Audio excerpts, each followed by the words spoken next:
Halo, apa kabar anak-anak semua? Selamat berjumpa kembali di pertemuan kita kali ini.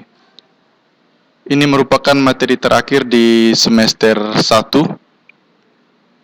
Fokus pembelajaran kita yakni latihan daya tahan jantung dan paru-paru atau biasa disebut kardiorespiratori. Sebagai umat beriman, Pak mengajak kita semua sebelum memulai pembelajaran ini kita awali dengan doa. Silakan kalian berdoa sesuai dengan ajaran dan kepercayaan kalian masing-masing.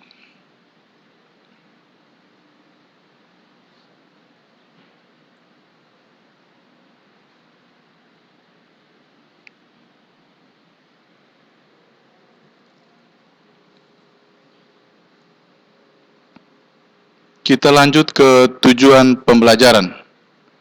Setelah mempelajari pelajaran ini, siswa diharapkan dapat yang pertama mengidentifikasi berbagai bentuk latihan daya tahan jantung dan paru-paru. Yang kedua, menjelaskan berbagai bentuk latihan daya tahan jantung dan paru-paru.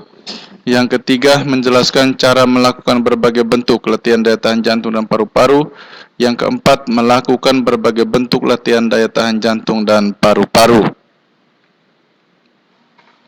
Sekilas, daya tahan jantung dan paru-paru adalah kemampuan jantung dan paru-paru untuk melakukan aktivitas dalam waktu lama tanpa mengalami gangguan berarti. Kita harus memiliki daya tahan jantung dan paru-paru yang baik.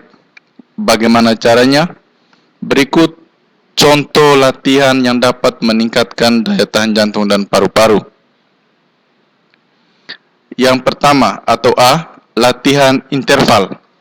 Latihan interval adalah sistem latihan yang diselingi dengan jeda waktu istirahat. Salah satu contohnya adalah lari. Kalian dapat melakukan lari bolak-balik selama 5 menit, kemudian istirahat selama 30 detik. Itu merupakan salah satu contoh latihan interval yang dapat meningkatkan daya tahan jantung. Adapun faktor-faktor yang harus diperhatikan dalam latihan interval. Yang pertama, lamanya latihan berhubungan dengan waktu. Yang kedua, pengulangan dalam melakukan gerakan atau gerakan yang sama dilakukan beberapa kali. Yang ketiga, intensitas latihan atau keseringannya latihan. Yang keempat, beban latihan. Yang kedua atau B, fartlek. Fartlek dapat diartikan sebagai bentuk latihan lari dengan kecepatan yang berubah-ubah. Fartlek diciptakan oleh Gösta Holmér dari Swedia. Gambar di samping merupakan contoh sirkuit atau arena latihan fartlek. Setiap pos, satu orang melakukan gerakan yang berbeda-beda. Coba kalian amati. Ada sit up, ada latihan kekuatan otot lengan, ada pull up, ada latihan kekuatan otot kaki, dan ada juga latihan kekuatan otot tangan. Itu merupakan contoh latihan fartlek. Yang ketiga, jogging. Jogging adalah aktivitas berlari pelan antara lari dan jalan untuk tujuan kesehatan.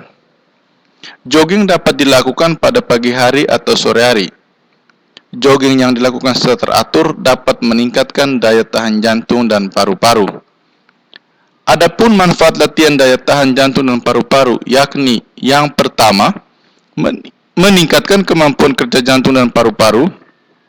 Yang kedua, memperlancar sistem peredaran darah. Yang ketiga, mencegah timbulnya berbagai penyakit terutama yang berhubungan dengan jantung dan paru-paru. Yang keempat, memiliki cadangan tenaga yang cukup untuk melakukan berbagai aktivitas. Refleksi. Jantung dan paru-paru sangat penting bagi manusia. Hidup manusia dapat terancam apabila jantung dan paru-parunya mengalami gangguan. Oleh karena itu, sebagai makhluk ciptaan Tuhan yang Maha Esa, kita harus selalu mensyukuri kesehatan jantung dan paru-paru kita. Kita harus selalu menjaga kedua organ vital tersebut sebagai wujud rasa syukur. Rangkuman. Pada materi latihan daya tahan jantung dan paru-paru terdapat beberapa hal yang dapat kita rangkum sebagai berikut. Yang pertama, Daya tahan jantung dan paru-paru adalah kemampuan jantung dan paru-paru untuk melakukan aktivitas kerja dalam waktu yang lama tanpa mengalami gangguan berarti. Yang kedua, contoh latihan yang dapat meningkatkan daya tahan jantung dan paru-paru adalah interval, fartlek, dan jogging.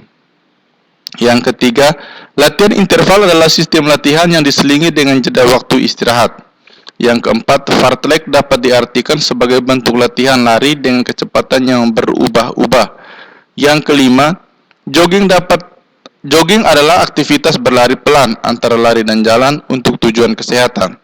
Yang keenam, manfaat terbesar yang dapat diperoleh dari latihan daya tahan jantung dan paru-paru adalah peningkatan kemampuan kerja jantung dan paru-paru sendiri. Yang ketujuh, latihan daya tahan jantung dan paru-paru sebaiknya dilakukan secara teratur. Oke, anak-anak, itu saja materi yang perlu Pak sampaikan pada pertemuan kita kali ini. Pak harap kalian tetap belajar karena kali ini merupakan materi terakhir, jadi tidak ada tugas yang Pak berikan kepada kalian. Pak minta kalian membuka kembali link video pembelajaran yang Pak sudah berikan, karena semua materi ujian nanti semuanya diambil dari video pembelajaran yang Pak sudah berikan kepada kalian. Satu lagi yang perlu Pak ingatkan kepada kalian, bagi anak-anak yang belum mengirimkan tugas, Pak masih tetap menunggu, karena nilai tugas tersebut sangat membantu nilai ujian dan nilai raport kalian nanti. Sekian dan terima kasih. Salam sehat dari Pak untuk kita semua. Selamat siang.